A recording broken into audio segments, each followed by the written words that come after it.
Convo ഹെൽത്തിൻ്റെ പുതിയൊരു വീഡിയോയിലേക്ക് എല്ലാവർക്കും സ്വാഗതം. ഇന്ന് ഒരുപാട് ആളുകൾ അനുഭവിക്കുന്ന ഒരു പ്രശ്നമാണ് അലർജി എന്ന് പറഞ്ഞിട്ട്. ചില ആളുകൾ രാവിലെ എഴുന്നേറ്റിട്ട് ഒരു 10 അല്ലെങ്കിൽ ഒരു 15 മിനിറ്റ് തുമ്മാൻ വേണ്ടി മാത്രം എടുക്കാറുണ്ട്.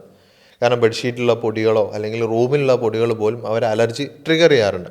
ഇപ്പോൾ തുമ്മൽ മാത്രമല്ല, ചില ആളുകൾക്ക് അത് കണ്ണ് ചൊറിച്ചിലായിരിക്കും, ചില ആളുകൾക്ക് അത് തൊണ്ട ചൊറിച്ചിലായിരിക്കും, ചില ആളുകൾക്ക് ചെവി ചൊറിച്ചിലായിരിക്കും, ചില ആൾക്ക് മൂക്കുന്ന ഒലിക്കുന്ന ഒരു അവസ്ഥ ആയിരിക്കും. ഇങ്ങനെ തുടങ്ങിയിട്ട് ഒരുപാട് ആളുകൾ ആ രൂപത്തിൽ അലർജി അനുഭവിക്കുന്ന ആളുകളുണ്ട്. അതുപോലെ തന്നെ ചില ചെറിയ കുട്ടികൾ വരെ കഫക്കെട്ട് കാരണം അല്ലെങ്കിൽ ഈ കുറുകുറുപ്പ് എന്നൊക്കെ പറഞ്ഞിട്ട് ഈ ബുദ്ധിമുട്ട് അനുഭവിക്കുന്ന ഒരുപാട് കുട്ടികളുണ്ട്. പിന്നെ ചില ആളുകൾക്ക് സ്കിന്ന് പ്രശ്നങ്ങൾ, ചൊറിയുക അല്ലെങ്കിൽ ചൊറിച്ചിൽ വരിക, ഒന്ന് ചൊറിയുമ്പോഴേക്ക് അത് പൊട്ടി ഒലിക്കുന്ന രക്തം വരുന്ന ഒരവസ്ഥ. ഇത്തരം ബുദ്ധിമുട്ടുന്ന ആളുകൾക്ക്, അതായത് അലർജി കൊണ്ട് ബുദ്ധിമുട്ടുന്ന ആളുകൾക്ക് എന്താണ് ഇതിനൊരു പരിഹാരം ഉള്ളത്? ഇതിനെങ്ങനെ നമ്മൾ നിയന്ത്രിച്ചു കൊണ്ടുവരാൻ പറ്റും? അതിന് നമ്മുടെ ശരീരത്തിൽ എന്തൊക്കെയാണ് ചെയ്യേണ്ടത് എന്നുള്ള കാര്യങ്ങളാണ് നമ്മൾ ഇന്ന് ഡിസ്കസ് ചെയ്യുന്നത്. ഇത് നമ്മുടെ കൂടെ ഉള്ളത് ഡോക്ടർ സിറാജ് സാറാണ്. Q&B ഹെൽത്ത് കെയറിലെ അലർജി സ്പെഷ്യലിസ്റ്റ് ഡോക്ടറാണ്. ഞാനിപ്പോൾ ഇൻട്രോയിൽ പറഞ്ഞേക്കാൻ കൂടുതൽ എക്സ്പീരിയൻസ് എന്തായാലും നിങ്ങൾക്ക് ഉണ്ടാവും. ഇപ്പോൾ നമുക്ക് ഇപ്പോൾ പടുത്ത് നമ്മൾ ഇൻസ്റ്റാഗ്രാമിൽ വൈറലായിട്ടൊരു വീഡിയോ ആണ്. ഞാനിപ്പോൾ ഒന്ന് കേൾപ്പിച്ചു തരാം സാർക്ക്.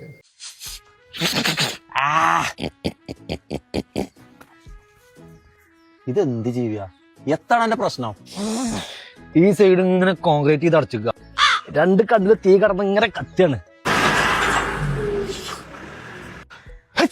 അതായത് ഒരാൾ അലർജി ഉള്ള ആൾ എന്ത് ചെയ്യാണ്, അവരെ എഫക്റ്റ് ചെയ്യുന്ന ആ ഒരു സിറ്റുവേഷൻ പറഞ്ഞു കൊടുക്കുകയാണ്. അപ്പോൾ ശരിക്കും എന്തുകൊണ്ടാണ് ഇപ്പോൾ രാവിലെ എഴുന്നേറ്റ ഉടൻ തന്നെ ഈ ഒരു ഇങ്ങനൊരു തുമ്മൽ വരാനുള്ള കാരണം? അതിന് മുമ്പ് നമുക്ക് അലർജി എന്താണെന്നുള്ളതൊന്ന് പറയേണ്ടതുണ്ട്. നമ്മുടെ ബോഡിയുടെ ഹൈപ്പറായിട്ട് അല്ലെങ്കിൽ ഓവറായിട്ട് എന്ത് ചെയ്യുന്ന റിയാക്ഷൻ വരുന്നൊരു കണ്ടീഷനാണ് അലർജി എന്ന് പറയുന്നത്. നമുക്കറിയാം, നമ്മൾ ബോഡിയിൽ എന്തൊരു സംഗതി വന്നാലും, ഇപ്പോൾ ഒരു പാത്തജൻ അസുഖം ഉണ്ടാക്കുന്ന എന്ത് സംഗതി കയറിയാലും ബോഡി എന്ത് ചെയ്യും, ഇമ്മ്യൂണിറ്റി എന്ത് ചെയ്യും, അതിനെ ഡിഫെൻസ് ചെയ്യും, അതിനെ നശിപ്പിക്കാൻ എന്നുള്ളത്. അപ്പോൾ അത് നോർമലി ഉണ്ടാകുന്ന പ്രോസസ്സാണ്. പക്ഷേ ചില കണ്ടീഷനുകളിൽ നമ്മുടെ ബോഡിക്ക് ഹാംലെസ് ആയിട്ടുള്ള പ്രശ്നങ്ങളൊന്നും ഉണ്ടാക്കാത്ത കാര്യങ്ങളാണ്, അപ്പോൾ പൊടി ഇങ്ങനത്തെ സാധനങ്ങളൊക്കെ. അപ്പോൾ ഇതൊക്കെ വരുമ്പോൾ അതിനെ എന്ത് ചെയ്യുക, ഓവറായിട്ട് ബോഡി തന്നെ പ്രതികരിക്കുന്ന ഒരവസ്ഥയാണ്.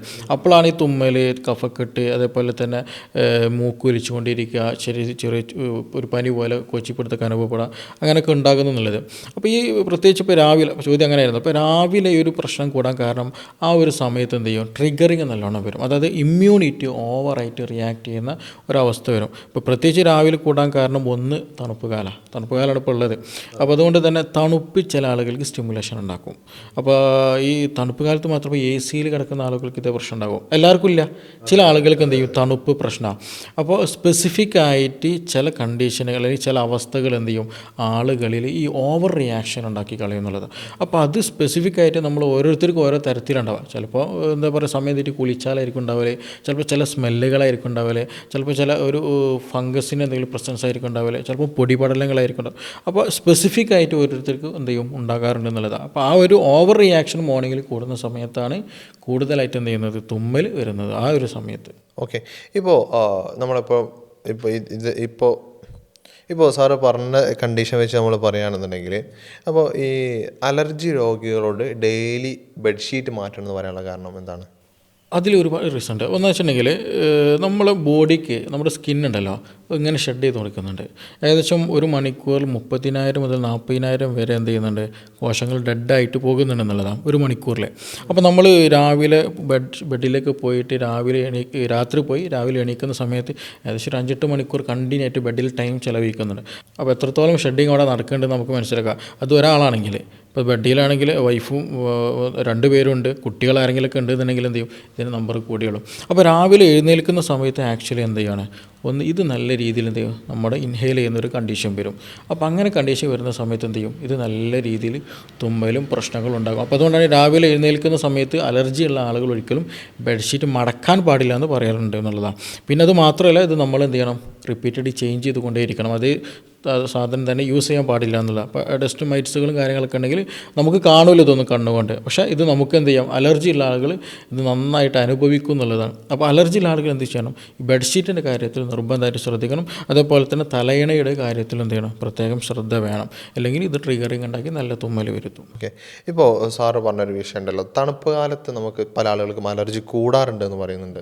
അതെന്തുകൊണ്ടാണ് അലർജി? ഈ തണുപ്പ് കാലത്ത് ഓൾറെഡി നമുക്ക് നല്ല രീതിയിൽ കോൾഡ്, ആ ഒരു തണുപ്പിൻ്റെ പ്രശ്നം ഉണ്ടാവും. ഒന്ന് ഈ തണുപ്പിന് സ്റ്റിമുലേഷൻ കാരണമായിട്ട് നല്ലോണം തുമ്മൽ വരുന്നില്ല. അത് മാത്രമല്ല നമ്മുടെ മൂക്കിൽ ഈ ശ്വസന പോണ ഇതുണ്ടല്ലോ, വായു പോണത്, അവിടെ നമുക്കറിയാം മ്യൂക്കസ് ഉണ്ട്, നല്ല വെറ്റ്നസ് ആയി നല്ല വഴുവഴുപ്പുള്ളത്. ഇത് ഡ്രൈ ആവും, ഇത് ഉണങ്ങുന്ന അവസ്ഥ വരും. അപ്പം അത് കാരണമായിട്ട് എന്ത് ചെയ്യും, പല അലർജൻസ് പാത്തജൻസ് കാരണം ഡയറക്റ്റായിട്ട് നമ്മുടെ ശ്വാസകോശത്തിൽ എത്താനുള്ള സാഹചര്യങ്ങളോടെ കൂടുന്നുള്ളതാണ്. അപ്പോൾ അത് മൂലമായിട്ട് നല്ല ചുമയും കഫക്കെട്ടും അങ്ങനെ ഉണ്ടാകാറുണ്ട്. മറ്റൊന്നെന്ന് വെച്ചിട്ടുണ്ടെങ്കിൽ അതേപോലത്തെ സ്റ്റിമുലേഷൻ അവിടെ കൂടുന്നു എന്നുള്ളതാണ്. സ്റ്റിമുലേഷൻ കൂടും. അത് മാത്രമല്ല ഹൈപ്പർ സെൻസിറ്റീവ് കൂടിയ ആളുകൾക്കും ഈ പ്രശ്നങ്ങൾ നല്ല രീതിയിൽ വരുന്നുള്ളത്. അപ്പോൾ തണുപ്പ് അവിടെ നല്ല രീതിയിൽ ക്യാരക്ടറായിട്ട് വരുന്നുണ്ടെന്നുള്ളതാണ്. പിന്നെ ഇതേ പറഞ്ഞ ചില കണ്ടീഷൻ ചെയ്ത ഓവർ റിയാക്റ്റഡ് ആയിട്ടുള്ള ഇമ്മ്യൂണിറ്റി ഉള്ള ആളുകൾക്ക് ഈ പറഞ്ഞതുപോലെ നല്ല പ്രശ്നങ്ങൾ പെട്ടെന്ന് കൂടുതലായിട്ട് ആ സമയത്തുണ്ടാകും. ഓക്കെ. ഇപ്പോൾ എല്ലാവർക്കും ഇപ്പോൾ ഞാൻ നേരത്തെ തുമ്മലിൻ്റെ വിഷയം പറഞ്ഞിട്ടുണ്ടായിരുന്നു. ഞാൻ ഇപ്പോൾ കാണിച്ച വീഡിയോയിലാണെന്നുണ്ടെങ്കിലും തുമ്മലിൻ്റെ വിഷയം സംസാരിച്ചല്ലോ. ഇപ്പോൾ ഇങ്ങനെ എന്തുകൊണ്ടാണ് ഇപ്പോൾ പൊടി അടിക്കുന്ന സമയത്ത് ഈ തുമ്മൽ മാത്രമാണോ അലർജി ആയിട്ട് വരിക? അല്ലല്ല, അത് പല ആളുകൾക്കും പല തരത്തിലാണ് ഇത് പ്രതികരിക്കുക, ബോഡി റെസ്പോണ്ട് ചെയ്യുക. ചിലപ്പോൾ നല്ല തുമ്മലായിരിക്കും, അതിൻ്റെ കൂടെ ചിലപ്പോൾ തൊണ്ട ചൊറിയും, ചിലപ്പോൾ കണ്ണി ചൊറിയും, ചിലപ്പോൾ നല്ല മൂക്കുന്നത് ഇങ്ങനെ നീരൊഴിച്ചിങ്ങാണ്ട് നിൽക്കുന്ന അവസ്ഥ, മൂക്ക് ഇങ്ങനെ എപ്പോഴും ചൊറിഞ്ഞുകൊണ്ടിരിക്കുന്ന അവസ്ഥകളുണ്ടായിരിക്കും. അത് ഓരോരുത്തർക്കും എന്ത് ചെയ്യും, ഓരോ തരത്തിലാണ് ബോഡി റെസ്പോണ്ട് ചെയ്യുക. ചിലപ്പോൾ നല്ല പനി വരും, കുളിരൊക്കെ വരുന്ന ഒരവസ്ഥ വരും. അതൊരു ടൈം പീരീഡ് കഴിഞ്ഞ് കഴിഞ്ഞാൽ എന്ത് ചെയ്യും, അത് ഓക്കെയും ചെയ്യും. അപ്പോൾ അത് എല്ലാവർക്കും സെയിം ആകണമെന്നില്ല, അത് ഡിഫറൻ്റ് ആയിട്ട് തന്നെയാണ് ഉണ്ടാവും ബോഡി റെസ്പോണ്ട് ചെയ്യുക. ഇപ്പോൾ ഞാൻ ഓൾറെഡി ഒരു വീഡിയോ കാണിച്ചു തന്നിട്ടുണ്ടായിരുന്നു. ഞാൻ സാർക്ക് ഒന്നുകൂടി കാണിച്ചു തരാം.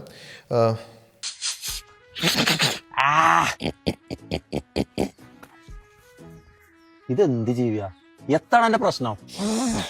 ഈ സൈഡ് ഇങ്ങനെ കോൺക്രീറ്റ് ചെയ്ത് അടച്ചിക്കുക, രണ്ട് കണ്ണില് തീ കടന്ന് ഇങ്ങനെ കത്തിയാണ്.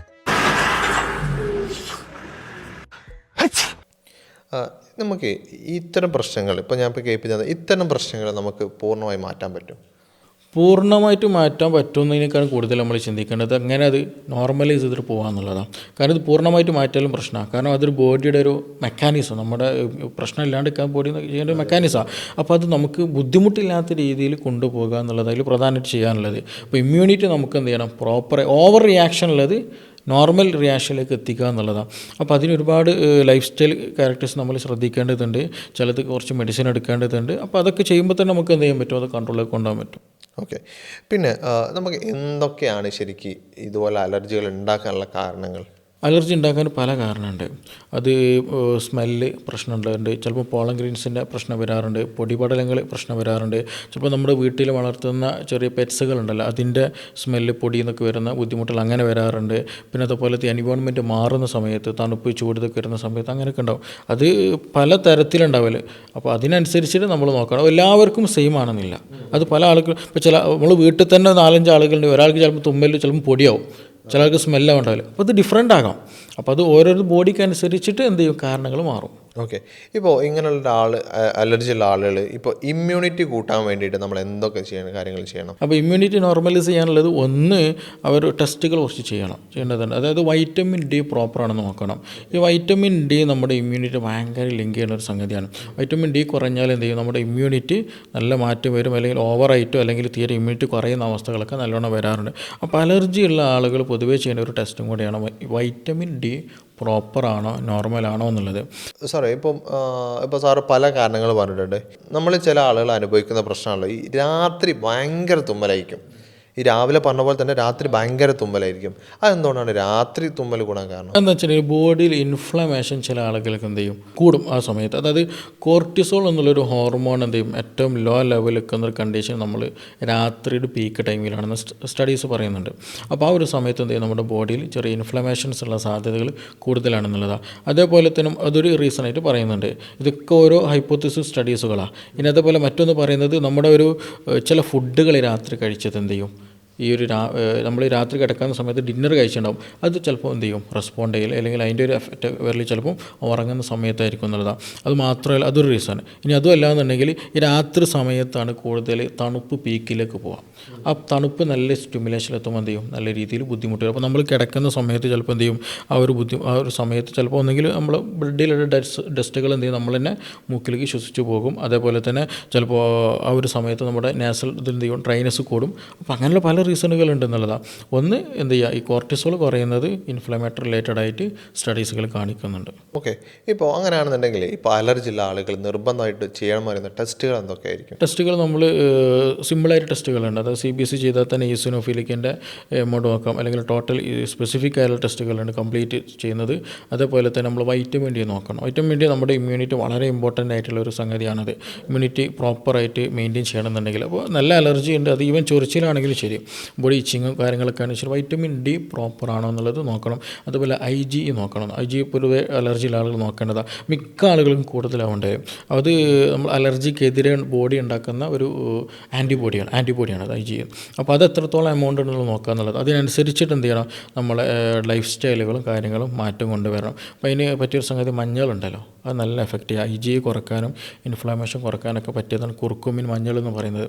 അപ്പോൾ ഞാൻ പറയുന്നത് നമ്മൾ ടെസ്റ്റുകൾ കാര്യങ്ങളൊക്കെ ചെയ്യണം.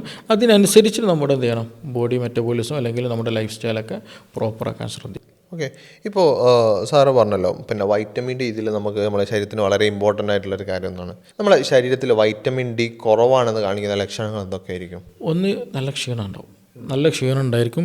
അതേപോലെ തന്നെ ബോഡി ഇമ്മ്യൂണിറ്റി റിലേറ്റഡ് പ്രശ്നങ്ങൾ, ചൊറിച്ചിൽ, പുകച്ചിൽ ഉണ്ടാകുക, കയ്യും കാലും വേദനകൾ, നീർക്കെട്ടുകൾ നല്ലോണം കൂടുക, ഇങ്ങനത്തെ പ്രശ്നം, ജനറൽ വീക്ക്നെസ് നല്ലോണം ബോഡിയിലുണ്ടാകും. അതേപോലെ മുടി കൊഴിച്ചിൽ കൂടുക, ഇങ്ങനത്തെ പ്രശ്നങ്ങളൊക്കെ ഇപ്പോൾ പൊതുവേ ആളുകൾക്ക് ഉണ്ടാകുന്ന സിംറ്റംസ് ഒക്കെ എന്ത് ചെയ്യാറുണ്ട്, വൈറ്റമിൻ ഡി കുറഞ്ഞു കഴിഞ്ഞാൽ ഉണ്ടാകാറുണ്ട് എന്നുള്ളതാണ്. അങ്ങനെയാണെന്നുണ്ടെങ്കിൽ നമ്മൾ വൈറ്റമിൻ ഡി ശരീരത്തിൽ കൂട്ടാൻ വേണ്ടി നമുക്ക് എന്തൊക്കെ ചെയ്യാൻ പറ്റും? കൂട്ടാൻ വേണ്ടി നമുക്ക് പാലുൽപ്പന്നങ്ങൾ വളരെ നല്ലതാണ്, അതിന് പ്രശ്നമില്ല. പക്ഷേ അലർജി ഉള്ള ആളുകൾ ശ്രദ്ധിക്കണം, അത് എല്ലാവർക്കും പറ്റില്ല, അതാണ്. പിന്നെ അതുപോലെ തന്നെ ചെറിയ മീനുകൾ, പിന്നെ നോൺ വെജ് ഐറ്റംസുകളൊക്കെ എന്ത് ചെയ്യാം, ഭക്ഷണത്തിൽ ഉൾപ്പെടുത്തുക എന്നുള്ളത് തന്നെയാണ്. പക്ഷേ ഈ ഒരു എല്ലാ ആളുകൾക്കും അത് ഇപ്പോൾ പോസിബിൾ അല്ല. കാരണം മിക്ക ആളുകളും എന്താണ് അതിനെതിരെ അലർജി പ്രശ്നങ്ങൾ ഉണ്ടാക്കാറുണ്ട്. അപ്പോൾ ഏറ്റവും ബെസ്റ്റ് അവർക്ക് സ്യൂട്ടബിൾ ആയിട്ടുള്ള സപ്ലിമെൻറ്റുകൾ കഴിക്കുക. അതുപോലെ വെയിൽ കൊള്ളാൻ ശ്രദ്ധിക്കുക. ഇപ്പോൾ തണുപ്പ് ആളോട് കൂടിയിട്ടാണ് എന്ത് ചെയ്യും, നമ്മൾ പുറത്തേക്ക് ഇറങ്ങുന്ന കണ്ടീഷൻ കുറയും. വീട്ടിൽ തന്നെ ഒതുങ്ങിക്കൂടാനായിരിക്കുള്ള ഒരു മൈൻഡും അല്ലെങ്കിൽ ആ ഒരു മൈൻഡ് സെറ്റും ഉണ്ടാവില്ല. അപ്പോൾ നമ്മൾ എന്ത് ചെയ്യുക, പ്രോപ്പറായിട്ടൊരു വെയിൽ കൊള്ളുന്ന സിറ്റുവേഷനും എക്സസൈസ് കാര്യങ്ങളൊക്കെ ഒന്ന് കൂടുതൽ കൂട്ടാൻ ശ്രദ്ധിക്കുക. അപ്പോൾ കുറച്ചൊരു ഇമ്മ്യൂണിറ്റി കിട്ടാനും വൈറ്റമിൻ ഡി മെയിൻറ്റെയിൻ ചെയ്യാനൊക്കെ അത് ഹെൽപ്പ് ചെയ്യും. ഓക്കെ, ഇപ്പോൾ പല ആളുകളും തെറ്റിദ്ധാരണ കുറച്ച് മുമ്പ് വരെ പറഞ്ഞിട്ടുണ്ടായിരുന്നത് പിന്നെ ഈ വൈറ്റമിൻ ഡി കിട്ടാൻ വേണ്ടിയിട്ട് രാവിലത്തെ ഇളം വെയിലുകൾ കൊള്ളണം എന്നുള്ളതായിരുന്നു പറഞ്ഞിട്ടുണ്ടായിരുന്നത്. പിന്നീട് അത് സ്റ്റഡീസ് പിന്നെയും മാറിയിട്ട് പിന്നെ ഉച്ചക്കുള്ള സമയത്താണ് കൊള്ളേണ്ടതെന്നുള്ളൊരു ശരി ഉണ്ടായിരുന്നു. അപ്പോൾ ശരിക്കും വൈറ്റമിൻ ഡി ശരീരത്തിൽ കൂടാൻ വേണ്ടിയിട്ട് നമ്മൾ ഏത് സമയത്താണ് വെയിൽ കൊള്ളേണ്ടത്? വൈറ്റമിൻ ഡി നമുക്ക് ഏറ്റവും ബെസ്റ്റ് ഓപ്ഷൻ നല്ലത് പറഞ്ഞാൽ ഒരു ആഫ്റ്റർ 10 മണി മുതൽ വൈകുന്നേരം 4 മണി 5 മണിനുള്ളിലായിട്ട് വെയിൽ കൊള്ളുക എന്നുള്ളത്. ഈ വെയിൽ കൊള്ളാന്ന് പറഞ്ഞിട്ടുണ്ടെങ്കിൽ ഒന്നാകെ വെയിൽ കൊള്ളാൻ ഫുൾ ടൈം വെയിൽ കൊള്ളാൻ ദിവസം ഒരു 1/2 മണിക്കൂർ 20 മിനിറ്റെങ്കിലും എന്ത് ചെയ്യുക, വെയിൽ കൊള്ളാനും. അത് ഒന്നാകെ നല്ല ചൂട് കിട്ടുന്ന രീതിയിലൊന്നും കൊള്ളേണ്ട ആവശ്യമൊന്നുമില്ല. നമ്മൾ ആ ഒരു സമയത്തുള്ള വെയിലാണ് നല്ലോണം എഫക്റ്റ് ഉണ്ടാവുക എന്നുള്ളതാണ്. ഇപ്പോൾ ഇത്തരം അലർജികളായിട്ട് ബുദ്ധിമുട്ടുന്ന ആളുകൾക്ക് ഒരു ഹെൽപ്പ് ചെയ്യുന്നൊരു കാര്യമാണ് നമ്മളിപ്പോൾ Q&B ഹെൽത്ത് കെയർ ഇപ്പം അലർജി ക്ലിനിക്ക് സ്റ്റാർട്ട് ചെയ്തിട്ടുണ്ട്. അതായത് സ്പെഷ്യൽ OP ആണ്. അപ്പോൾ തിങ്കളാഴ്ചയും ശനിയാഴ്ചയും മാത്രമായിട്ട് നമ്മൾ എന്ത് ചെയ്യുന്നുണ്ട്, അലർജി ക്ലിനിക്ക് റൺ ചെയ്യുന്നുണ്ട്. അപ്പോൾ അതിൻ്റെ കൂടുതൽ വിവരങ്ങൾ അറിയണമെന്നുണ്ടെങ്കിലും ഡോക്ടറുടെ കൺസൾട്ടേഷൻ ബുക്ക് ചെയ്യണമെന്നുണ്ടെങ്കിലും താഴെ കാണുന്ന നമ്പറിൽ കോൺടാക്ട് ചെയ്താൽ മതി. ഇപ്പോൾ സിറാജ് ഡോക്ടറുടെ നേതൃത്വത്തിൽ ഒരു ടീം ഓഫ് ഡോക്ടേഴ്സ് തന്നെ നമുക്ക് Q&Bയിൽ ഇപ്പോൾ അവൈലബിൾ ആണ്. അപ്പോൾ കൂടുതൽ വിവരങ്ങൾക്ക് താഴെ കാണുന്ന നമ്പറിൽ കോൺടാക്ട് ചെയ്താൽ മതി. ഇപ്പോൾ സാറേ, നമ്മളിപ്പം അലർജി ഉള്ള ആളുകൾ, ഇപ്പോൾ ഒരുപാട് ആളുകൾ അലർജി ഉള്ള ആളുകളുണ്ട്. അപ്പോൾ ഈ അലർജി ഉള്ള ആളുകൾക്ക് നിർബന്ധമായിട്ടും കഴിക്കണം എന്ന് പറയുന്ന ഭക്ഷണം എന്തൊക്കെയായിരിക്കും? ഇതിൽ ചില ഭക്ഷണങ്ങൾ എന്ത് ചെയ്യും, നമ്മൾ നല്ല രീതിയിൽ ഇൻഫ്ലമേഷൻ കുറക്കും. നമ്മൾ നേരത്തെ പറഞ്ഞ എന്ത് കുറുക്കുമേ അതിൽ മഞ്ഞൾ എന്ന് പറയും, ആൻറ്റി ഇൻഫ്ലമേറ്ററി ആക്ഷൻ ഉള്ളത്. ഇൻഫ്ലമേഷൻ നല്ല രീതിയിൽ കുറയ്ക്കാനും ഇമ്മ്യൂണിറ്റി പ്രോപ്പറാക്കാനൊക്കെ ഹെൽപ്പ് ചെയ്യുന്നതാണ്. അപ്പോൾ നമ്മൾ എന്ത് ചെയ്യുക, മഞ്ഞൾ നമ്മുടെ ഭക്ഷണ പദാർത്ഥങ്ങളിൽ കൂട്ടുന്നത് നല്ലതാണ്. അതുപോലെ സ്പൈസസുകളുണ്ടല്ലോ, നമ്മളെ കുരുമുളക്, അതുപോലെ തിപ്പല്ലി, പിന്നെ ഗ്രാമ്പു, പട്ട, ഇതൊക്കെ എന്ത് ചെയ്യുന്നതാണ് ആൻറ്റി ഇൻഫ്ലമേറ്ററി ആക്ഷൻ ഉള്ളത്. അതുപോലെ വെളുത്തുള്ളി പോലൊക്കെ അതൊക്കെ ഇത് കൂട്ടുമ്പോൾ തന്നെ എന്ത് ചെയ്യും, ഇമ്മ്യൂണിറ്റി അത് നോർമൽ ചെയ്യാൻ ഹെൽപ്പ് ചെയ്യും. അതേപോലെ നമ്മൾ ഇൻക്ലൂഡ് ചെയ്യാൻ സംഗതിയാണ് നമ്മളെ omega-3 ചെറു മത്സ്യങ്ങൾ എന്ത് ചെയ്യണം, നമ്മൾ ഭക്ഷണത്തിൽ ഇൻക്ലൂഡ് ആക്കുക എന്നുള്ളത്. അപ്പോൾ omega-3 എന്ത് ചെയ്യും, നല്ല രീതിയിൽ ഇൻഫ്ലമേഷൻസും അലർജിക് റിയാക്ഷൻസ് കുറക്കാൻ, ഇമ്മ്യൂണിറ്റി പ്രോപ്പറാക്കാനൊക്കെ ഹെൽപ്പ് ചെയ്യുന്നതാണ്. അതിന് കൂടെ തന്നെ നമ്മൾ വെജിറ്റബിൾസ് ആൻഡ് ഫ്രൂട്ട്സ് നല്ലോണം കഴിക്കണം. നാരുകളടങ്ങിയ ഭക്ഷണം നല്ലോണം കഴിക്കുക എന്നുള്ളത്. ഈ നാരുകളടങ്ങിയ ഭക്ഷണം കഴിക്കുമ്പോൾ നമ്മുടെ ഷോർട്ട് ചെയിൻ ഫാറ്റി ആസിഡ്സ് എന്ത് ചെയ്യും, ബോഡിയിൽ നല്ലോണം പ്രൊഡ്യൂസ് ചെയ്യും. അത് നല്ല രീതിയിൽ ആൻറ്റി ഇൻഫ്ലമേറ്ററി ആക്ഷൻ ഉണ്ടാക്കുന്നതാണ്. അപ്പോൾ പച്ചക്കറികൾ, ഫ്രൂട്ട്സുകൾ എന്ത് ചെയ്യുക, നല്ലോണം കഴിക്കുക. പക്ഷേ അത് കഴിക്കുന്ന ടൈം ഇമ്പോർട്ടൻ്റാണ്. ചില ആളുകൾക്ക് ഭയങ്കര ഓവർ റിയാക്ഷൻ വരും, അതിൻ്റെ ഒരു കോൾഡ്നെസ് കാരണമൊക്കെയായിട്ടൊക്കെ. അപ്പോൾ ഒന്നെങ്കിൽ നമ്മളൊരു രാവിലെ ഒരു 10 മണിക്ക് ശേഷം വൈകുന്നേരം 4 മണി 5 ഉള്ളിൽ കഴിക്കുന്നതാണ് ഏറ്റവും ബെസ്റ്റ്. അതുകൊണ്ട് ഇപ്പോൾ ചില നമ്മൾ ആളുകൾ പറയാറുണ്ട്, നിങ്ങൾ ഈ രാത്രി സമയത്ത് ചിലപ്പം ഈ ചെറുപഴം കഴിച്ചിട്ടുണ്ടെങ്കിൽ എന്ത് ചെയ്യും, അലർജി രാത്രി സമയത്ത് കൂടി വരുന്ന അവസ്ഥ. അപ്പോൾ അങ്ങനെയുള്ള ആളുകൾ മോർണിംഗിൽ കഴിക്കുകയാണെങ്കിൽ അത്ര ഇഷ്യൂസ് ഉണ്ടാവില്ല. കാരണം നമ്മുടെ ഒരു ഫ്രൂട്ടും നമ്മുടെ എൻവിയോൺമെൻറ്റും നമ്മുടെ ബോഡിയും ഇതെല്ലാം ലിങ്ക്ഡാണ്. അപ്പോൾ അതിന് പ്രോപ്പറായിട്ടുള്ള ഒരു മൂവ്മെൻറ്റ് നമ്മുടെ ഭാഗത്തുനിന്ന് ഉണ്ടാകണം. ഓക്കെ.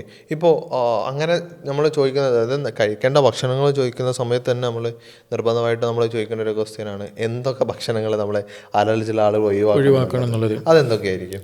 ഒന്ന്, നമ്മൾ കൂടുതൽ പുളിയുള്ള സംഗതികൾ നിർബന്ധമായിട്ട് ഒഴിവാക്കുക എന്നുള്ളതാണ്.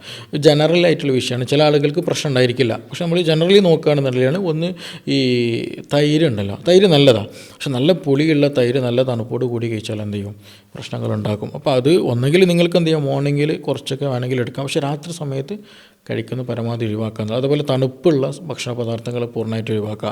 പാലും നല്ല രീതിയിൽ അലർജിക് റിയാക്ഷൻസും ബ്ലോട്ടിങ്ങും വയറിന് പ്രശ്നങ്ങളുള്ള ആൾക്ക് അത് ഒഴിവാക്കേണ്ടതാണ്, ഉചിതം എന്നുള്ളതാണ്. പിന്നെ അതുപോലെ ഈവൻ മറ്റു പഴങ്ങളാണെങ്കിൽ പോലും മോർണിംഗ് സമയത്ത് എന്ത് ചെയ്യുക, കഴിക്കുക. രാത്രി സമയത്ത് നിങ്ങൾ പരമാവധി എന്ത് ചെയ്യുക, ഒഴിവാക്കാൻ വേണമെന്നുള്ളതാണ്. പിന്നെ കരിച്ചത്, പൊരിച്ചത്, വറുത്തതുമായിട്ടുള്ളതും ഇൻഫ്ലമേഷൻ കൂട്ടുന്നതുമായിട്ടുള്ള ഭക്ഷണ പദാർത്ഥങ്ങൾ പൂർണ്ണമായിട്ട് ഒഴിവാക്കണം. പ്രത്യേകിച്ച് നമുക്ക് ഗ്യാസിൻ്റെ പ്രശ്നമുണ്ട്, ബ്ലോട്ടിങ് വരുന്നുണ്ട്, കോൺസ്റ്റിപ്പേഷനാണ്, ശ്വാസന കിട്ടുന്നില്ല. അപ്പോൾ അതിനൊക്കെ അർത്ഥം വെച്ചിട്ടുണ്ടെങ്കിൽ വയറിൽ എന്തുണ്ട്, ഇൻഫ്ലമേഷൻ, അല്ലെങ്കിൽ പ്രോപ്പർ അല്ല അവിടുത്തെ ദഹന വ്യവസ്ഥ എന്നുള്ളതാണ്. അപ്പോൾ അത് മൂലം തന്നെ നമുക്ക് എന്ത് ചെയ്യും, ഗ്രാജ്വലി പിന്നെ അലർജി പ്രശ്നങ്ങൾ ആയി വരാറുണ്ട്. അപ്പോൾ നമ്മുടെ മോഷൻ എപ്പോഴും കറക്റ്റഡ് ആയിരിക്കണം എന്നുള്ളതാണ്.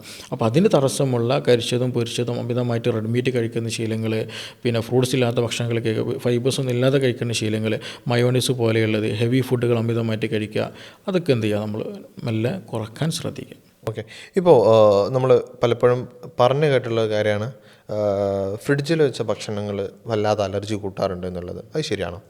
ഫ്രിഡ്ജിൻ്റെ പ്രശ്നമാണ് അലർജിയുള്ള ആളുകൾക്ക്. തണുപ്പ് വലിയ ട്രിഗറിങ് ഉണ്ടാക്കുന്ന സാധനം. അത് നമ്മൾ സീസൺ ഇപ്പോൾ തണുപ്പാണല്ലോ, അപ്പോൾ ഈവൻ ചെറിയ കുട്ടികളാണെങ്കിൽ നമ്മൾ ശ്രദ്ധിക്കണം. തണുപ്പ് വല്ല താല്പര്യം ഉണ്ടായിരിക്കും, പക്ഷെ നമ്മുടെ ബോഡിനെ ഓവർ റിയാക്റ്റഡ് ആയിരിക്കും. അപ്പോൾ തണുപ്പുള്ളത് തന്നെ ഫ്രിഡ്ജിൽ വെക്കുന്നതന്നെ പരമാവധി ഒഴിവാക്കുക. ഇനി നല്ല സാധനമായിരിക്കാം, അത് നമ്മൾ യൂസ് ചെയ്യുന്ന സമയത്ത് തണുപ്പ് മാറിയതിന് ശേഷം യൂസ് ചെയ്യാൻ ശ്രദ്ധിക്കുക. അത് ഞാൻ എപ്പോഴും പേഷ്യൻസിനോട് പറയുന്നതാണ്. ചില തൈര് ഒക്കെ ആയിരിക്കും, പക്ഷേ തൈരുകൊണ്ടായിരിക്കില്ല അവിടെ പ്രശ്നം വരിക, ചിലപ്പോൾ അതിൻ്റെ തണുപ്പ് കൊണ്ടായിരിക്കും പ്രശ്നം ഉണ്ടാവും. അപ്പോൾ നിങ്ങൾ നോർമലാക്കി കഴിക്കുകയാണെങ്കിൽ അത്ര പ്രശ്നം ചില ആളുകൾക്ക് കാണാറില്ല എന്നുള്ളതാണ്. പിന്നെ അതേപോലെ തന്നെ നമ്മൾ ഈ പറഞ്ഞതുപോലെ ചില ഫുഡുകളുണ്ട്, ഈ ചോറ് കഴിച്ചാൽ ചില ആളുകൾക്ക് അത് ഈവൻ തുമ്മൽ മാത്രമല്ല, ഈ പറഞ്ഞതുപോലെ ഗ്യാസ്ട്രിക് ഇറിറ്റേഷനും കാര്യങ്ങളൊക്കെ ഉണ്ടാക്കുന്നതാണ്. അപ്പോൾ റിപ്പീറ്റഡ് കുക്കിംഗ് ഒക്കെ എന്ത് ചെയ്യാണ് അവിടെ പ്രശ്നം. പരമാവധി എന്ത് ചെയ്യുക, ഫ്രിഡ്ജ് യൂസേജ് കുറയ്ക്കുന്നതാണ് ഉചിതം. ഇപ്പോൾ ചില കുട്ടികൾക്ക് ഇപ്പോൾ വളരെ ചെറുപ്പത്തിൽ അലർജി വരാറുണ്ട്. അതായത് തുമ്മലായിട്ടോ അല്ലെങ്കിൽ കഫക്കെട്ടായിട്ടോ അല്ലെങ്കിൽ കുറുകുറുപ്പായിട്ട് കാണാറുണ്ട്. അതെന്തുകൊണ്ടാണ്? ഇത് കുട്ടികളെ വളർത്തുന്ന സമയത്ത് നമ്മൾ നല്ലോണം ശ്രദ്ധിക്കണം. ഇപ്പോൾ നേരത്തെ പറഞ്ഞ പോലെ പല കുട്ടികളും ഇപ്പോൾ എന്താണ് ചെറുപ്പത്തിലും 1-ാമത്തെ വയസ്സിലും 2-ാമത്തെ വയസ്സിലൊക്കെ നെബുലൈസേഷനും പിന്നെ ഇങ്ങനത്തെ തുമ്മലും കഫക്കെട്ടും പനിക്കായിട്ട് പോകുന്നുണ്ട്. ആക്ച്വലി അവർ ഇമ്മ്യൂണിറ്റി നല്ലോണം വീക്കാണ്, അല്ലെങ്കിൽ അമിതമായിട്ട് ബോഡിയെ റെസ്പോണ്ട് ചെയ്യുന്ന ഒരു കണ്ടീഷനാണെന്നുള്ളതാണ്. അപ്പോൾ അത് വരാൻ റീസൺ എന്ന് ചോദിക്കുകയാണെന്നുണ്ടെങ്കിൽ കുട്ടികൾ എന്ത് ചെയ്യുന്നില്ല, വളരുന്ന സമയത്ത് നമ്മുടെ ഇമ്മ്യൂണിറ്റി മെച്ചേർഡ് ആകുന്ന ഒരു ടൈമാണ്. ആ ഒരു സമയത്ത് ബോഡിയുടെ ശരീരം എന്ത് ചെയ്യുന്നത്, നമ്മൾ പുറത്തേക്ക് വന്നു ഒരു കുഞ്ഞ് ജനിക്കുകയാണ്, കുഞ്ഞ് അവിടെയുള്ള വിഷയങ്ങൾ മറ്റ് പൊരുത്തപ്പെട്ടു പോകുന്ന സമയമാണ്. അപ്പോൾ കുട്ടി പുറത്തേക്ക് ഇറങ്ങണം, മണ്ണിൽ കളിക്കണം, അവരുടേതായ എൻവയോൺമെൻറ്റിൽ പോകുമ്പോൾ മാത്രമാണ് ബോഡി അതിനനുസരിച്ചിട്ട് ഇമ്മ്യൂണിറ്റി കൂട്ടി വരുള്ളൂ. അപ്പോൾ നമ്മൾ ഭയങ്കര ഹൈജീനിക്കായിട്ട് കുട്ടീനെ പുറത്തേക്ക് ഇറക്കുന്നില്ല, കുളിപ്പിക്കുമ്പോൾ ഒരുപാട് നല്ല സോപ്പ് ഇട്ട് തേച്ച് കുളിക്കുന്നു, അങ്ങനെ ആയി വരുമ്പോൾ എന്ത് ചെയ്യുന്നുണ്ട്, കുട്ടിക്ക് പിന്നീട് എന്തെങ്കിലും ചെറിയ അടുത്തുകൂടി എന്തെങ്കിലും ഒരു ജലദോഷം പോയാൽ പെട്ടെന്ന് ബോഡിക്ക് എന്ത് ചെയ്യും, ബാധിക്കും, റിയാക്ഷൻ വരും, അല്ലെങ്കിൽ ബോഡിക്ക് അത് താങ്ങില്ല. അപ്പോൾ പെട്ടെന്ന് കഫക്കെട്ടിൻ്റെ പ്രശ്നം, ഇമ്മ്യൂണിറ്റി നല്ല പ്രശ്നങ്ങളായിട്ട് കാണാറുണ്ട്. അപ്പോൾ അത് ആ ഒരു സമയത്ത് നമ്മൾ മെയിൻറ്റെയിൻ ചെയ്യണം. അതേപോലെ തന്നെയാണ് നമുക്ക് കുട്ടികൾക്ക് എന്തെങ്കിലും ഒരു പനിയോ ജലദോഷമോ വന്നാൽ ഉടനെ തന്നെ ആൻറ്റിബയോട്ടിക് ഒരിക്കലും കൊടുക്കരുത്. അത് പൊതുവെ വളർച്ചയോട് അനുബന്ധിച്ചിട്ടുണ്ടെങ്കിൽ ചെറിയ രൂപത്തിൽ മോശം ചിലപ്പോൾ ഒന്ന് കൂടും, അല്ലെങ്കിൽ ചെറിയ രൂപത്തിൽ ചെറിയ ചൂടൊക്കെ വരും. അപ്പോഴേക്കും നമ്മൾ ആൻറ്റിബയോട്ടിക് കൊടുക്കരുത്. കാരണം അവരുടെ ഗട്ടിലൊക്കെ എന്ത് ചെയ്യുന്നുള്ളൂ, നമ്മൾ പ്രോപ്പറായിട്ട് ദഹനം കാര്യം സ്റ്റാർട്ട് ചെയ്യുന്നുള്ളൂ, ഇമ്മ്യൂണിറ്റി മെച്ചൂർഡ് ആകുന്നുള്ളൂ. അപ്പോഴേ നമ്മൾ ഈ ആൻറ്റിബയോട്ടിക് കഴിക്കുമ്പോൾ എന്ത് ചെയ്യും, കംപ്ലീറ്റ് ഡാമേജ്ഡ് ആയി പോകും. അപ്പോൾ അതുകൊണ്ടാണ് ഞാൻ എപ്പോഴും പേഷ്യൻസിനോട് പറയുന്നതാണ്, കുട്ടികൾക്ക് എന്തെങ്കിലും പ്രശ്നം ഉണ്ടെങ്കിൽ ഒന്ന് ശ്രദ്ധിക്കുക. കൂടുതലുണ്ടെങ്കിൽ ഡോക്ടറുടെ നിർദ്ദേശത്തിൽ മാത്രമേ നിങ്ങൾ മെഡിസിൻ കഴിക്കാൻ പാടുള്ളൂ. പിന്നീട് ഇനി അഥവാ കുട്ടിക്ക് ഒരു അസുഖം വന്നാൽ അതേ സാധനം എടുത്ത് നിങ്ങൾ കൊടുക്കരുത്. ഡോക്ടറെ അടുത്ത് പോകാം, വേണമെങ്കിൽ യൂസ് ചെയ്യുക, ഇല്ലെങ്കിൽ യൂസ് ചെയ്യരുത്. അതാണ് ചെയ്യേണ്ടത്. അപ്പോൾ സെൽഫ് ട്രീറ്റ്മെൻറ്റ് നമ്മൾ നല്ലോണം ശ്രദ്ധിക്കണം. ഇത് ആ ഒരു സമയത്ത് കിട്ടേണ്ട ഒരു സംഗതിയാണ് ഇമ്മ്യൂണിറ്റി മെച്ചുറേഷൻ എന്നുള്ളത്. അത് അപ്പോൾ നമുക്ക് കുട്ടികൾ കിട്ടിയില്ലെങ്കിൽ അത് കാലാകാലം എന്ത് ചെയ്യും, ആ പ്രശ്നം കൂടെയേ ഉള്ളൂ. അപ്പോൾ ആ ചെറുപ്പത്തിൽ കുട്ടികളുടെ കാര്യത്തിൽ നല്ലോണം ശ്രദ്ധിക്കണം. ഇപ്പോൾ അങ്ങനെയാണെന്നുണ്ടെങ്കിൽ ഇപ്പോൾ കുട്ടികളെ നോക്കുന്ന സമയത്ത് പാരൻസ് ശ്രദ്ധിക്കണം, അതായത് ചെറിയ കുട്ടികളെ വളർത്തുന്ന സമയത്ത് പാരൻസ് നിർബന്ധമായിട്ട് ശ്രദ്ധിക്കേണ്ട കാര്യങ്ങൾ എന്തൊക്കെയായിരിക്കും? ഒന്ന് ആവശ്യത്തിന് വൃത്തികളും കാര്യങ്ങളും വേണം, ഓവർ ആകാതെ ശ്രദ്ധിക്കുക. മറ്റൊന്ന് കുട്ടികൾക്ക് എന്ത് ചെയ്യണം, കുറച്ചൊന്ന് പുറത്ത് മണ്ണിലൊക്കെ ഒന്ന്, പൊതുവെ നമ്മൾ പണ്ട് കാലങ്ങളിൽ കളിക്കുന്ന കളികളൊക്കെ ഉണ്ടല്ലോ, അതൊക്കെ കുറച്ചൊക്കെ എന്ത് ചെയ്യണം, നമ്മൾ കളിക്കേണ്ട ഒരു സംഗതിയാണെന്നുള്ളതാണ്. പിന്നെ അതേപോലെ തന്നെയാണ് കുട്ടികൾക്ക് ഭക്ഷണം കൊടുക്കുന്ന വിഷയത്തിൽ നമ്മൾ പച്ചക്കറികളും ഫ്രൂട്ട്സുകളും എല്ലാതും കൊടുക്കണം. ഇപ്പോൾ ഒരുപാട് ഇതുണ്ട്. ഇപ്പോൾ ചെറുപ്പത്തിൽ നേരത്തെ മുലകുടി നിർത്തുന്ന കുട്ടികളുണ്ട്. 6 മാസം ആവുന്ന സമയത്ത് മുലകുടി നിർത്തുക, എന്നിട്ട് മറ്റൊന്ന് സപ്ലിമെൻ്റ് കഴിക്കുക, അത് പാടില്ല. മുലകുടി എന്തായാലും ഒരു 2 വർഷം തന്നെ മിനിമം നമ്മൾ മാക്സിമം ശ്രദ്ധിക്കുക. കാരണം ആ ഒരു സമയത്ത് ഇമ്മ്യൂണിറ്റി കിട്ടൽ വളരെ ഇമ്പോർട്ടൻറ്റ്. എൻ്റെ അടുത്ത് വരുന്ന IBS, IBD അലർജിക് പേഷ്യൻസ് ഉണ്ട്. അപ്പോൾ അവർ ചില കേസ് നമ്മൾ ഹിസ്റ്ററി എടുക്കുമ്പോൾ ഇവർക്ക് മിക്ക ആളുകൾക്കും നേരത്തെ 6 മാസം 7 മാസം മുമ്പിൽ ഈ മുലകുടി നിർത്തിയ കേസുകൾ പലപ്പോഴും കണ്ടിട്ടുണ്ടെന്നുള്ളതാണ്. അതിൻ്റെ സ്റ്റഡീസുകളുണ്ട്. കാരണം ഇമ്മ്യൂണിറ്റി മെച്ചറാകുന്ന ഒരു ടൈമാണ്. അപ്പോൾ മുലകുടി വളരെ, ആ ടൈം പീരീഡ് വളരെ ഇമ്പോർട്ടൻ്റ് ആണ്, ഇമ്മ്യൂണിറ്റി പ്രോപ്പറായിട്ട് കിട്ടുക എന്നുള്ളതാണ്. അപ്പോൾ ഈ പറഞ്ഞ കാര്യങ്ങളൊക്കെ ഒന്ന് ശ്രദ്ധിക്കുക. അതുപോലെ തന്നെ എന്തെങ്കിലും ഒരു അസുഖം വന്നാൽ ഉടനെ തന്നെ എന്ത് ചെയ്യരുത്, മെഡിസിൻസ് കൊടുക്കരുത്. നമ്മുടെ ലൈഫ് സ്റ്റൈൽ മാറ്റും. അപ്പോൾ ഒരു കുട്ടിക്കൊരു ലൂസ് മോഷൻ വന്നാൽ എന്തോ പറ്റിയോ, ഗ്യാസിൻ്റെ പ്രശ്നമാണോ, അല്ലെങ്കിൽ എന്തെങ്കിലും കഴിച്ച ഭക്ഷണത്തിൽ എന്തെങ്കിലും പറ്റാത്തതുണ്ടോ, അത് നോക്കുക എന്നുള്ളതാണ്. കൂടുതൽ പ്രശ്നം ഉണ്ടെങ്കിൽ ഡോക്ടറെ കാണിച്ചിട്ട് സ്പെസിഫിക് ആയുള്ള ട്രീറ്റ്മെൻറ്റിന് എടുക്കുക. അപ്പോൾ അങ്ങനെയാണെന്നുണ്ടെങ്കിൽ ഇപ്പോൾ ചെറിയ കുട്ടികൾക്ക് എത്ര വയസ്സ് വരെ മുല കൊടുക്കണം? 2 വയസ്സൊക്കെ ഒരു ആവറേജ് 1.5-2 വയസ്സിനുള്ളിൽ എന്തായാലും കൊടുക്കണം. അതിൻ്റെ കൂടെ തന്നെ നമ്മൾ 6 മാസം 7 മാസം ആകുമ്പോൾ ചെറിയ രൂപത്തിൽ സോളിഡ് ഫുഡുകളൊക്കെ കൊടുക്കാം, അതിന് പ്രശ്നമൊന്നുമില്ല. പിന്നെ ഈ മുലകൂടി ഇമ്പോർട്ടൻ്റ് ഈ ഒരു സമയത്തിനാകുക. ആ ഒരു സമയത്താണ് നമ്മൾ ആക്ച്വലി ഒരു മെച്ചോർഡ് രീതിയിലേക്ക് പോകുന്നത്. ചില ആളുകൾ അതിന് ശേഷം കൊടുക്കാറുണ്ട്, അങ്ങനെയും കാണാറുണ്ട്. മാക്സിമം ആ ഒരു ടൈം ആകുമ്പോൾ തന്നെ കുട്ടിയുടെ വളർച്ചയിൽ ആ ഒരു മാക്സിമം ടൈമിലൊന്ന് കീപ്പ് ചെയ്യാം. ഓക്കെ. ഇപ്പോൾ നമ്മളിപ്പോൾ കുറേ കാര്യങ്ങൾ കുട്ടികളുടെ വിഷയങ്ങൾ സംസാരിച്ചു, ജനറലായിട്ടുള്ള വിഷയങ്ങൾ സംസാരിച്ചു. ഇപ്പോൾ പല ആളുകൾക്കുള്ളൊരു ഇപ്പോൾ ഓട്ടോഇമ്മ്യൂൺ പ്രശ്നങ്ങളിൽ പറയുന്ന ഒരു കാര്യമാണല്ലോ, പിന്നെ അലർജി ഉള്ള ആളുകൾക്ക് ഈ മുട്ടുവേദന അല്ലെങ്കിൽ സന്ധിവേദനകളൊക്കെ വരാറുണ്ട്. അതെന്തുകൊണ്ടാണ്? അലർജി ഇല്ല. അലർജി എന്ന് പറഞ്ഞാൽ എന്താണ്, നമ്മുടെ ബോഡിയുടെ ഓവർ റിയാക്ഷനാണ്, ഇൻഫ്ലമേഷൻ ബോഡിയിൽ നല്ലോണം ഉണ്ടാകും. അപ്പോൾ ഈ ഈസിനോഫീലിയ നല്ലോണം ഉണ്ടാകുന്ന ഒരു ടൈമാണ് അലർജി ഉള്ള ആൾ. നമ്മൾ CBC ബ്ലഡ് കൗണ്ട് ടെസ്റ്റ് ചെയ്യുമ്പോൾ തന്നെ ഈസിനോഫിലിക് എലമെൻ്റൊക്കെ കൂടുതലായിരിക്കും. അപ്പോൾ ഇത് നമ്മുടെ ബോഡിയെ ജോയിൻറ്റുകൾ മസിൽസിൽ എന്ത് അറ്റാക്ക് ചെയ്യുന്ന അവസ്ഥ വരും. അതാണ് ആക്ച്വലി അങ്ങനെയുള്ള ആളുകൾക്ക് എന്ത് ചെയ്യും, ഇത് മാറില്ല. നമ്മൾ കാൽമുട്ട് വേദന എന്ന് പറഞ്ഞിട്ട് അവിടെ ഒഴിഞ്ഞിട്ടോ അല്ലെങ്കിൽ ചൂട് പിടിച്ചാലോ വലിയ തരത്തിൽ അത് റിലാക്സേഷൻ കിട്ടില്ല. കാരണം അത് എന്താണ്, ഇമ്മ്യൂണിറ്റി റിലേറ്റഡ് ആയിട്ട് വരുന്ന ഒരു സംഗതിയാണ്. അപ്പോൾ അതെന്ത് ചെയ്യണം, നമ്മൾ സ്പെസിഫിക് ആയിട്ട് ഈ ഒരു അലർജിയുടെ പ്രശ്നങ്ങൾ കുറയുമ്പോൾ അത് കുറയും, ഇത് കൂടിയാൽ അതും കൂടും. അത് ബ്ലഡിൽ ഉണ്ടാകുന്ന ഒരു ഇൻഫ്ലമേഷനാണ് ആക്ച്വലി. അപ്പോൾ അത് നമ്മൾ കൺട്രോൾ ചെയ്തിട്ട് തന്നെ അത് കുറയ്ക്കണം. ഓക്കെ. അപ്പോൾ ഇത്തരം അലർജി നിങ്ങളും അനുഭവിക്കുന്നുണ്ടെങ്കിൽ നമ്മളെ Q1Bൻ്റെ കീഴിലുള്ള അലർജി സ്പെഷ്യൽ OP തിങ്കളും ശനിയാഴ്ചയും ഇപ്പോൾ സ്റ്റാർട്ട് ചെയ്തിട്ടുണ്ട്. അപ്പോൾ നിങ്ങൾക്ക് കൂടുതൽ വിവരങ്ങൾ അറിയണമെന്നുണ്ടെങ്കിൽ താഴെ കണ്ട നമ്പറിൽ കോൺടാക്ട് ചെയ്യാവുന്നതാണ്. ഇപ്പോൾ സിറാജ് സാർ ഉണ്ടാവും. അതുപോലെ തന്നെ ഇപ്പോൾ സിറാജ് സാറുടെ നേതൃത്വത്തിൽ തന്നെ നമ്മൾ ഒരുപാട് ഡോക്ടേഴ്സും ഇതിന് വില്ലിംഗ് ആയിട്ട് നമ്മളെ Q1Bയിലുണ്ട്. അപ്പോൾ ഇതിന് കൂടുതൽ വിവരങ്ങൾ അറിയണമെന്നുണ്ടെങ്കിൽ താഴെ കാണുന്ന നമ്പറിൽ കോൺടാക്ട് ചെയ്താൽ മതി. ഇപ്പം അലർജിയുമായിട്ട് എന്തെങ്കിലും സംശയങ്ങളുണ്ടെങ്കിൽ നിങ്ങൾക്ക് ഒന്നെങ്കിൽ കമൻ്റായിട്ട് രേഖപ്പെടുത്താം, അതല്ലെങ്കിൽ താഴെ കാണുന്ന വാട്സപ്പിൽ നിങ്ങൾക്ക് സംശയമായിട്ട് ചോദിക്കാവുന്നതാണ്. ഇപ്പോൾ ഡോക്ടേഴ്സിൻ്റെ കാര്യങ്ങളാണെന്നുണ്ടെങ്കിൽ അവർ ഫ്രീ ആവുന്ന സമയങ്ങളിൽ അവർക്ക് നിങ്ങൾക്ക് മറുപടി തരാവുന്നതാണ്. വേണമെന്നുണ്ടെങ്കിൽ നിങ്ങൾക്ക് കൺസൾട്ടേഷൻ ഡോക്ടേഴ്സിൻ്റെ എടുക്കാവുന്നതാണ്. ഇപ്പോൾ ഈ അലർജി ഉള്ള ആളുകളാണെങ്കിൽ നമ്മൾ ബെഡ്റൂം എത്രത്തോളം ശ്രദ്ധിക്കേണ്ടതുണ്ട്? ബെഡ്റൂമാണ് നമ്മൾ ഏറ്റവും കൂടുതൽ നമ്മൾ സ്പേസ് യൂസ് ചെയ്യുന്ന സ്ഥലമാണ് നമ്മളൊരു ലൈഫിൽ.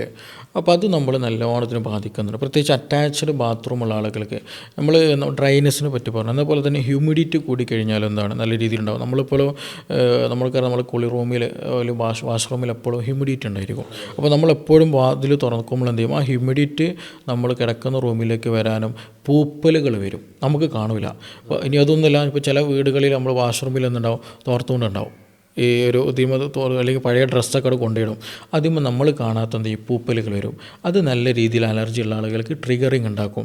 പിന്നെ അത് മാത്രമല്ല, ഈ നമ്മുടെ ഔട്ട് ഫാൻ ഉണ്ടല്ലോ പുറത്തേക്ക് പോകണം, അതെപ്പോഴും ഓപ്പൺ ആക്കിയിടണം. നമ്മളൊരു വാഷ്റൂമിൽ പോയി വന്നാൽ വേഗം ടോയ്ലറ്റ് വർക്കുകയും ചെയ്യുക, അത് കുറച്ച് സമയം നല്ല രീതിയിൽ ഓപ്പൺ ആക്കുക. കാരണം അതിൻ്റെ ഉള്ളിലുള്ള ഹ്യൂമിഡിറ്റി എന്ത് ചെയ്യണം, അവിടെ നിന്ന് പോകണം, ഇല്ലാന്നുണ്ടെങ്കിൽ പ്രശ്നം. അതേപോലെ തന്നെയാണ് ഈ ചില ആളുകൾ ഡ്രസ്സ് ഉണക്കാൻ എന്ത് ചെയ്യും, അലക്കിയിട്ട് റൂമിലിടും, ഫാൻ ഇട്ടിട്ടുണ്ടാവും. അപ്പോൾ ഫാൻ ഇടേൻ്റെ വേഗം ഉണങ്ങലോ എന്ന് കരുതിയിട്ടിടുന്നുള്ള, പക്ഷേ അതും ഈ പറഞ്ഞതുപോലെ അതിലുള്ള വേപ്പേഴ്സ് എന്താണ് ആ എൻവയോൺമെൻറ്റിൽ തന്നെ ഉണ്ട്.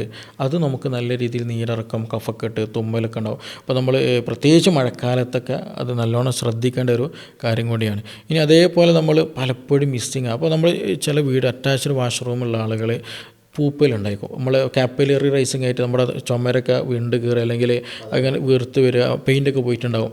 ആക്ച്വലി അവിടെ എന്താ ഒരു നനവുണ്ട്. ആ നനവ് കാരണം അവിടെ പൂപ്പലും വരുന്നുണ്ട്. അത് നമുക്ക് പൂപ്പലായിട്ടേ ഉള്ളൂ, പക്ഷേ അതിന് നല്ല ഫംഗസ് ഉള്ളതുകൊണ്ട് അതിൻ്റെ സ്പോറ് നല്ലോണം ബാധിക്കും. അപ്പോൾ അങ്ങനെ അറ്റാച്ച്ഡ് വാഷ്റൂമുള്ള റൂമുകൾ നമ്മൾ നിർബന്ധമായിട്ട് മെയിൻറ്റെയിൻ ചെയ്യണം. അതേപോലെ കാപ്പിലറി റൈസ്, ചിലപ്പോൾ വാഷ്റൂം ഉണ്ടായിരിക്കില്ല, ചിലപ്പോൾ അപ്പുറത്തുള്ള എന്തെങ്കിലും നനവ് കാരണമായിട്ട് പൂപ്പൽ എന്ത് ചെയ്തിട്ടുണ്ടായിരിക്കും, നമ്മുടെ ചുമരിൽ വന്നിട്ടുണ്ടായിരിക്കും. അത് നമ്മൾ എന്ത് ചെയ്യണം, കറക്റ്റ് നോക്കണം. ഓക്കെ. ഇപ്പോൾ അതുപോലെ തന്നെ നമ്മളിപ്പോൾ ചോദിക്കേണ്ട ഒരു കാര്യമാണ്, ഇപ്പോൾ കഫക്കെട്ടുള്ള ആളുകൾക്കും ഈ കഫക്കെട്ട് പെട്ടെന്ന് അലിഞ്ഞു പോകാൻ നമുക്ക് എന്തെങ്കിലും ഒറ്റമൂലികളൊക്കെ പറഞ്ഞു കൊടുക്കാൻ പറ്റും? ഒറ്റമൂലികൾ എന്ന് വെച്ചിട്ടുണ്ടെങ്കിൽ നമുക്ക് ഇതിൻ്റെ ബേസിക് റീസൺ കൊണ്ട് പോയില്ല, പക്ഷെ നമുക്ക് കുറയ്ക്കാം. ഇപ്പോൾ ചുക്ക് കാപ്പി നല്ലൊരു ഓപ്ഷനാണ്. ചുക്ക്, ഗ്രാമ്പു, പട്ട, ഞാൻ എപ്പോഴും പറയുന്ന സംഗതി. അതേപോലെ വെളുത്തുള്ളി, തേനൊക്കെ മിക്സ് ചെയ്തിട്ട് എന്ത് ചെയ്യാം, ഈ പറഞ്ഞതുപോലെ അകത്തേക്ക് കഴിക്കണം, നല്ലതാണ്. പിന്നെ അതേപോലെ നമ്മൾ നല്ല ചുടുവെള്ളം മാക്സിമം എന്ത് ചെയ്യുക, നമ്മൾ യൂസ് ചെയ്യുക എന്നുള്ളത് തന്നെയാണ്. പിന്നെ ആവി നല്ലോണം പിടിക്കുക. നമുക്ക് തുളസി ഇട്ടിട്ടോ അങ്ങനെ എന്തെങ്കിലുമൊക്കെ എന്ത് ചെയ്യാം, നല്ല ചില ആളുകൾ ഉപ്പിട്ടിട്ടൊക്കെ പിടിക്കാറുണ്ട്. ഏറ്റവും ബെസ്റ്റ് തുളസിയാണ്. തുളസി ഇടുമ്പോൾ തന്നെ നമുക്ക് അതിൻ്റെ ഒരു ആൻറ്റി ഇൻഫ്ലമേറ്ററി റിയാക്ഷൻ പ്രോപ്പർട്ടി ഉള്ളതുകൊണ്ട് തന്നെ എന്ത് ചെയ്യും, ഇൻഫ്ലമേഷൻ കുറയ്ക്കാനൊക്കെ അത് സഹായിക്കും. ഇപ്പോൾ ഒരാൾക്ക് നല്ല ഹെവിനെസ്സും കഫക്കെട്ടും സൈനസൈറ്റിസ് ഒക്കെ ഉണ്ടെങ്കിൽ ഒരു ദിവസം 4-5 നേരമൊക്കെ പിടിക്കാൻ നല്ല രീതിയിലുണ്ടെങ്കിൽ കുറയുന്നതിനനുസരിച്ചിട്ട് എന്ത് ചെയ്യുക, നമുക്ക് കുറയ്ക്കാനും പറ്റും എന്നുള്ളതാണ്. അപ്പോൾ ഇതൊക്കെ ചെയ്താൽ തന്നെ നമുക്ക് വീട്ടിൽ നിന്ന് ഈ പറഞ്ഞ കാര്യങ്ങൾ, സ്പൈസസും കാര്യങ്ങളൊക്കെ എടുത്താൽ തന്നെ എന്ത് ചെയ്യും, കുറയും അത്. ഇപ്പോൾ അതുപോലെ തന്നെ ബുദ്ധിമുട്ടുന്ന ഒരു പ്രശ്നമാണ്, ചില ആളുകൾ വിദേശത്തൊക്കെ നിൽക്കുന്ന സമയത്ത് വലിയ ബുദ്ധിമുട്ടൊന്നുമില്ല, പക്ഷെ നാട്ടിലെത്തിയാൽ അവർക്ക് ഭയങ്കര അലർജി ആയിരിക്കും. എന്തുകൊണ്ട് അങ്ങനെയുണ്ട്? ചില പേഷ്യൻസ് തന്നെ പറയും, ഇവിടെ പ്ലെയിന് വന്ന് ഇറങ്ങിയിട്ടുള്ള സ്വിച്ച് ഇട്ട മാതിരി തുമ്മൽ തുടങ്ങും എന്നുള്ളതാണ്. അത് നമ്മുടെ ഹ്യൂമിഡിറ്റി അവിടെ നല്ലോണം വർക്കൗട്ട് ചെയ്യും. അതായത് ഗൾഫിലുള്ളത് ഒരു ഡ്രൈ എയറാണ്, നമ്മളിവിടെ ഒരു വെറ്റ്നെസ് കൂടിയ ഒരു എൻവയോൺമെൻറ്റ് നമുക്കുള്ളത്. അപ്പോൾ അതുമൂലം എന്ത് ചെയ്യും, നല്ല രീതിയിൽ ഉണ്ടാകുന്നത്. അതും ഈ പറയുന്നത് ഇവിടെ ബോഡിയുടെ ഹൈപ്പർ റിയാക്ഷൻ ആയിട്ട് വരുന്നതാണ്. അപ്പോൾ അത് നമ്മൾ എന്ത് ചെയ്യണം, കൺട്രോൾ. അപ്പോൾ ഞാൻ അവരോട് പറയാനുള്ളത്, ഇങ്ങനെയുള്ള ആളുകൾ ഞാൻ പറയാം, നീരിറക്കെന്ന് പറയും. നമ്മൾ നാടൻ ഭാഷ പറയുന്നത് നീർക്കെട്ട് വരെ നീരിറക്കം നേരത്തെ കുളിക്കാൻ പറയും. ഞാൻ പൊതുവേ പറയുന്നത്, നിങ്ങൾ രാവിലെ എന്ത് ചെയ്യാം, ഒരു 8 മണിയാവണതിന് മുമ്പിൽ നല്ല തല നനച്ച് കുളിക്കുക. പിന്നെ അതേപോലെ തന്നെ ഫാനിൻ്റെ ഉപയോഗം നല്ലോണം ശ്രദ്ധിക്കുക. ഫാൻ നല്ലോണം നമ്മൾ രാത്രി കിടക്കുന്ന സമയത്ത് എന്ത് ചെയ്യരുത്, നല്ല സ്പീഡിൽ നേരെ ചൂടെ കിടക്കരുത്, സ്പീഡൊന്ന് കുറയ്ക്കുക, മെല്ലെ സൈഡിലോട്ടൊന്ന് മാറിയിട്ട് കിടക്കുക. അത് നിർബന്ധം ഉണ്ടെങ്കിൽ മാത്രം ഇടാം, അല്ലെങ്കിൽ ഓഫാക്കിയിടുന്നതാണ് ഉചിതം. അപ്പോൾ പിന്നെ അതേപോലെ തന്നെ സമയം തെറ്റി കുളിച്ച് കഴിഞ്ഞാൽ ഇത് നല്ലോണം ഉണ്ടാവും. അപ്പോൾ അതൊക്കെ ഒന്ന് ശ്രദ്ധിച്ചാൽ തന്നെ എന്ത് ചെയ്യും, ഇത് കൺട്രോളാക്കാം. ഓക്കെ. ഇപ്പോൾ അത്യാവശ്യം നമ്മൾ എല്ലാ കാര്യങ്ങളും ഇപ്പോൾ സാർ നമുക്ക് ഡിസ്കസ് ചെയ്ത് തന്നിട്ടുണ്ട്. അലർജി കാരണങ്ങൾ എന്താണ്, ചെയ്യേണ്ട ടെസ്റ്റുകൾ എന്തൊക്കെയാണ്, എന്തൊക്കെ കഴിക്കണം, എന്തൊക്കെ ഒഴിവാക്കണം, നമ്മൾ വീട്ടിൽ എന്തൊക്കെ കാര്യങ്ങൾ ശ്രദ്ധിക്കണം എന്നുള്ള കംപ്ലീറ്റ് കാര്യങ്ങളാണ് ഇപ്പോൾ നമ്മൾ ഡിസ്കസ് ചെയ്തിട്ടുള്ളത്. അപ്പോൾ നമുക്ക് ഒരുപാട് കാര്യങ്ങൾ ഇനിയും നമ്മൾ ഡിസ്കസ് ചെയ്യാനുണ്ട്. നിങ്ങളെ സംശയങ്ങൾ ക്ലിയർ ചെയ്യുന്ന രൂപത്തിൽ നമുക്ക് അടുത്ത തവണ വീഡിയോ ആയിട്ട് ചെയ്യാൻ പറ്റും. അപ്പോൾ നിങ്ങൾ നേരത്തെ പറഞ്ഞ പോലെ നിങ്ങൾക്ക് സംശയങ്ങൾ കമൻറ്റായിട്ട് രേഖപ്പെടുത്താം, അല്ലെങ്കിൽ താഴെ കാണുന്ന നമ്പറിൽ കോൺടാക്ട് ചെയ്യാവുന്നതാണ്. ഇപ്പോൾ നമ്മുടെ Q&B ഹെൽത്ത് കെയറിൻ്റെ കീഴിൽ അലർജി സ്പെഷ്യൽ OP സ്റ്റാർട്ട് ചെയ്തിട്ടുണ്ട്. അതായത് തിങ്കളാഴ്ചയും ശനിയാഴ്ചയാണ് ഇതിൻ്റെ OP ടൈം വരുന്നത്. അപ്പോൾ അതിന് കൂടുതൽ വിവരങ്ങൾ അറിയണമെന്നുണ്ടെങ്കിലും ഇപ്പോൾ സിറാജ് സാറാണെന്നുണ്ടെങ്കിലും അവർ ടീം ഓഫ് ഡോക്ടേഴ്സ് തന്നെ ഇതിന് അവൈലബിൾ ആണ്.